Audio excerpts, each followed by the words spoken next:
PM care fund को यह कहा गया कि यह फंड पब्लिक का है और पब्लिक के लिए इस्तेमाल होने वाला है। जब पब्लिक के द्वारा पूछा गया कि इस फंड का इस्तेमाल कैसे, कहां और किस तरह से किया जा रहा है, तो कहा गया कि पब्लिक अथॉरिटी नहीं है, हम आपको नहीं बताएंगे। पब्लिक अथॉरिटी नहीं है, प्राइवेट ट्रस्ट है, तो सरकारी वेबसाइट पर जाकर के विज्ञापन एडवर्टीजमेंट क्यों चल रहा है, पहले यह बताइए। क्या मोदी जी ने, अमित शाह ने, फाइनेंस मिनिस्टर ने तो क्या पार्ट टाइम जॉब शुरू कर दी है? अगर कर दी है तो आपके अंडर काम करने वाले लोगों को परमिशन दे दो कि आप लोग पार्ट टाइम जॉब कीजिए, कुछ पैसा कमाइए। आप लोग भी पैसा कमाना आखिर किसको बुरा लगता है? किसी को बुरा नहीं लगता। तो इस वीडियो में कुछ समझने की कोशिश करेंगे कि पीएम केयर फंड में और जो प्रधानमंत्री राहत कोष था उसमें क्या अंतर है, एक बेसिक सा डिफरेंस। आखिर अंतर नहीं था तो इस नौटंकी की क्या आवश्यकता थी? और दूसरी बात, इस बात की क्या गारंटी है कि इस पैसे का इस्तेमाल बिल्कुल सही जगह और सही तरीके से हो रहा है? आप कहेंगे कि भरोसा एक चीज होती है, तो मैं कहता हूं राजनीति में वो भी नहीं होती है।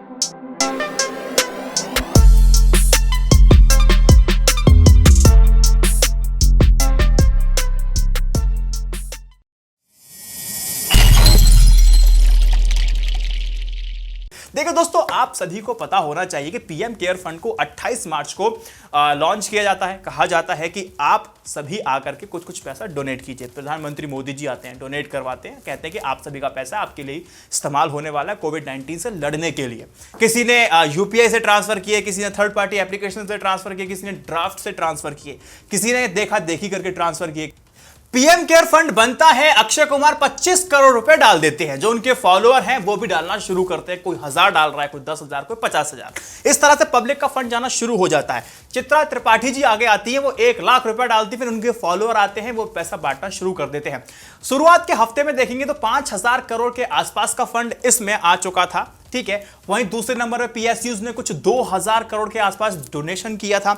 ऐसे करते करते अभी तक समझ में आ रहा है कुछ 10,000 करोड़ के आसपास पैसा पीएम केयर फंड में डिपॉजिट हो चुका है। लेकिन इसका खर्च किस तरह से हो रहा है यह हमें नहीं पता। क्या वाकई इसी में खर्च हो रहा है या कुछ अलग ही प्रक्रिया चल रही है? ये ट्रांसपेरेंसी की जो बात थी वो आरटीआई के थ्रू जानने की कोशिश की गई, वहां पर साफ मना कर दे पब्लिक अथॉरिटी नहीं है। एक बेसिक सी बात मैं आपको समझाने की कोशिश करूंगा कि इस पीएम केयर फंड को लाने के पीछे का लॉजिक क्या है। जब प्रधानमंत्री राहत कोष में और इसमें पीएम केयर फंड में जब अंतर ही नहीं है तो क्यों लेकर के आए, मैं आपको बताऊंगा। लेकिन साथ ही पहले मैं आपको यह बता दूं कि जो हमारा विपक्ष है कांग्रेस, वो सही तरीके से सवाल नहीं उठा पाता है। पीएम केयर फंड बनाने उन्होंने बोला कि इसको कैग ऑडिट क्यों नहीं कर सकता।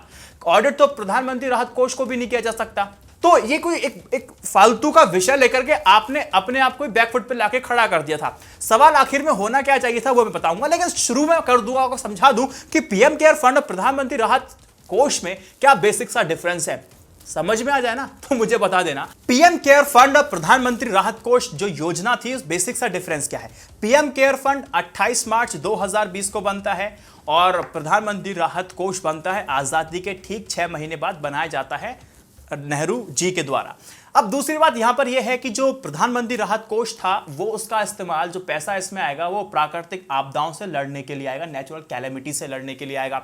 और जो पीएम केयर फंड है उसका इस्तेमाल होने वाला है कोविड-19 से लड़ने के लिए। सवाल यही है कि कोविड-19 क्या प्राकृतिक आपदा नहीं है? ये आपका लॉ कह रहा है, जिस तरीके से आपने इसको इंप्लीमेंट किया और आप राज्य को भी आप इसी से रेगुलेट कर रहे हैं। डिजास्टर मैनेजमेंट एक्ट 2005 यही प्राकृतिक आपदा में लगने वाला एक कानून है। और तीसरा बात, इन दोनों फंडों में जमा होने वाला पैसा 80G के तहत आपको छूट मिलने वाली है। सीएसआर एक्टिविटी में अकाउंट होगा, फॉरेन से आने वाला पैसा भी इसमें आप डाल सकते हैं, इसमें कोई इशू नहीं होने वाला है। तो इन दोनों फंडों में बिल्कुल सिमिलरिटीज आ जाती हैं। एक जो डिफरेंस आता है वो ये है कि 10 रुपए मिनिमम आप डाल सकते हैं पीएम केयर फंड में, लेकिन 100 रुपए आपको कम से कम डालने होंगे प्रधानमंत्री राहत कोष में। और इन पैसों का लेखा जोखा किसके पास होने वाला है? पीएम केयर फंड की बात करें तो जो 4 ट्रस्टी हैं, प्रधानमंत्री हैं, अमित शाह है, राजनाथ सिंह है और निर्मला सीतारमण जी हैं, सिर्फ इन्हीं के पास है। चौथा पांचवा कोई जान ही नहीं सकता इस पैसे कहां और किस तरह से इस्तेमाल हो रहा है। लेकिन वहीं प्रधानमंत्री राहत कोष का जो पैसा है उसका इस्तेमाल किस तरह और कैसे कैसे किया जा रहा है उसकी जानकारी पूरे पीएमओ को होने वाली है। लेकिन यहां पर सिर्फ 4 लोगों के पास रहने वाली है। पीएम केयर फंड में और प्रधानमंत्री राहत कोष में व्यक्ति अपने स्वेच्छा से अपने इच्छा अनुसार दान दे सकता है, लेकिन पीएम केयर फंड में हमने देखा है कि नाटकीय ढंग से ये लोग अमेंडमेंट करते हैं और मैंडेटरी कर देते हैं। पहले पीएम केयर फंड में बोला था कि आप अपने स्वेच्छा से पैसा जितना चाहें उतना दान दे दीजिए, लेकिन बाद में संशोधन किया गया कि जो लोग दान नहीं देंगे, ये सरकारियों की बात कर रहा हूं मैं, जो लोग दान नहीं देंगे अब वो लिखित में दें कि वो दान क्यों नहीं देंगे, मतलब जबरदस्ती का लट। लेकिन prime minister national relief fund में ऐसा कुछ नहीं था। यहां पर मैंने और आपने देखा कि यहां पे बहुत बड़ा डिफरेंस नहीं है।